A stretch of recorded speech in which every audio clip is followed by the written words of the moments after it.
Hey, what's up guys, and welcome back to another Dirt Bike Magazine video. Ron did another Ron's Wrap on the website, and we go all the way back to the year 2000 and a 400cc four-stroke shootout. So let's get into this and see what Ron had to say. In June 2000 of the print issue of Dirt Bike, we had a 9-bike off-road shootout. In truth, it was a 7-bike 400 four-stroke shootout with two versions of the Suzuki DR-Z400, kickstart and e-start. Here's how we rated them. First up, the XR400R is air-cooled, single overhead cam, oil carried in the frame, 5-speed gearbox, no tool side access air filter, nearly unchanged since 1996. The price was $5,299 and the weight without fuel was 265 pounds. The strong points: it had excellent low RPM delivery, it was easy to ride, had excellent brakes and a clutch. Weak points: old-fashioned ergos, dated motor, poor top-end power, the Kickstarter flops in and out, and the steel rear brake pedal. Next up, the 2000 Husaberg FE400. It was simple with a single overhead cam liquid-cooled engine, uses crank pressure as the oil pump, it had a hydraulic clutch, no linkage, only one air filter element for 2000, load-sensitive ignition, price was $7,068, and weight without fuel was 240 pounds. Some of the strong points: it was super lightweight,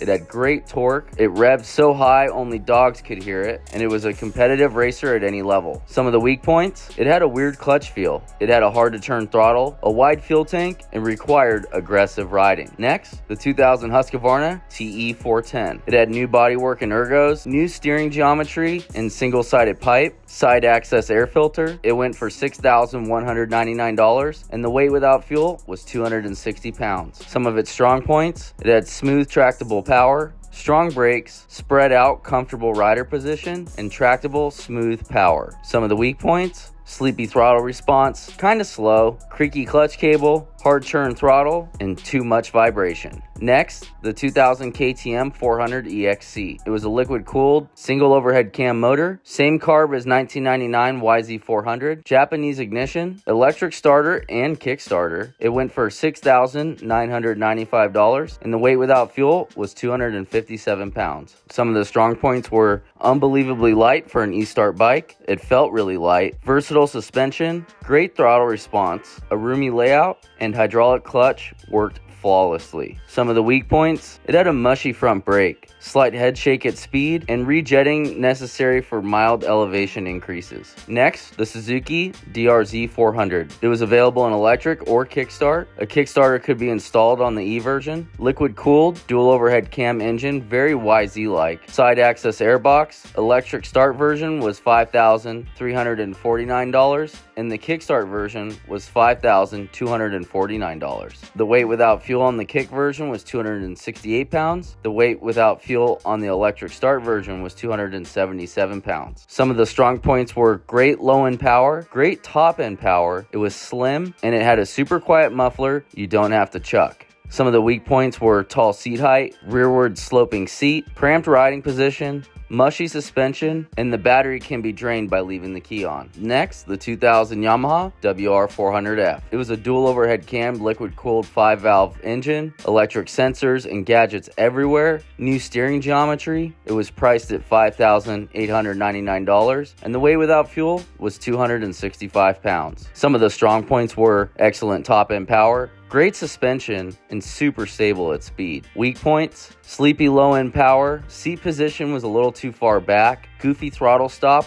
is standard, and the stock pipe is too loud or too quiet. Next, the 2000 VOR 400E. It was a gear-driven, single overhead cam, backwards kickstarter, bolt-together frame, crank pressure works as oil pump, magnesium cases, and the price was $7,500. It was 258 pounds without fuel. Some of the strong points were super smooth power delivery, beautiful workmanship, easy to start, surprisingly agile, and flawless hydraulic clutch. Some of the weak points: it had a big feel, harsh suspension, and slightly unstable at speed. So let's go over some of the ratings. First, peak power. It went Yamaha, Husaberg, Suzuki, KTM, VOR, Husky, and last Honda. Low-end power, the rankings went Honda, Suzuki, KTM, Husaberg, VOR, Yamaha, and last Husky. The Honda and Suzuki are super close on the bottom. The Yamaha could be boosted to the top if it had YZ cam timing. The ratings and suspension on slow speed: KTM, Yamaha,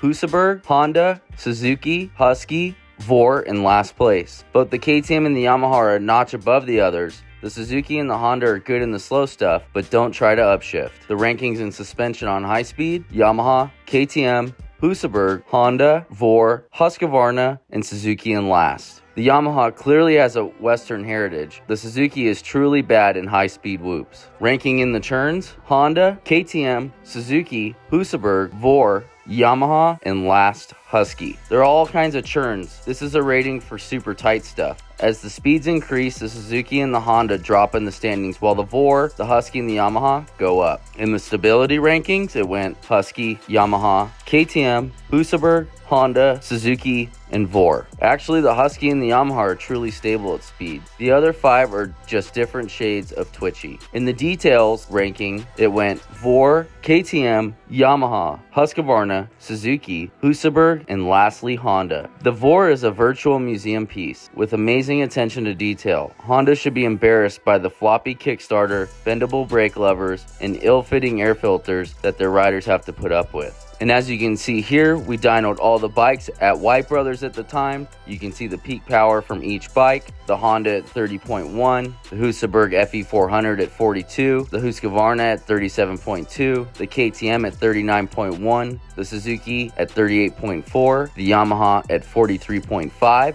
and the VOR at 40.3. It might be a question without an answer. Every time a hot new 4-stroke hits us between the eyes, the question comes up again: if it's so good, is it better than a top 2-stroke? The answer is usually the same: it depends. Now the question is even more confounding than ever. We just finished a comparison of the hottest 400 4-stroke enduro bikes ever, with the new KTM 400 EXC coming out on top. And last month we declared that the KTM 250 EXC was the best 250 2-stroke enduro bike. So there was no question in our minds that a KTM is the ultimate off-road bike. We just had no idea which one. So we did the 250 EXC versus 450 EXC showdown. 38 horsepower versus 39.5, 235 pounds versus 257, 5-speed versus 6, 78 mile an hour top speed versus 91, kick versus electric start, $5,898 versus $6,698. The bottom line: we love the 400, and given a chance we'll ride it for fun, but the 250 is still a more efficient tool for conquering the worst trails. It's a no-frills, race-oriented machine, so it's a question of whether you ride for pure fun or you ride to go faster than the next guy. Frankly,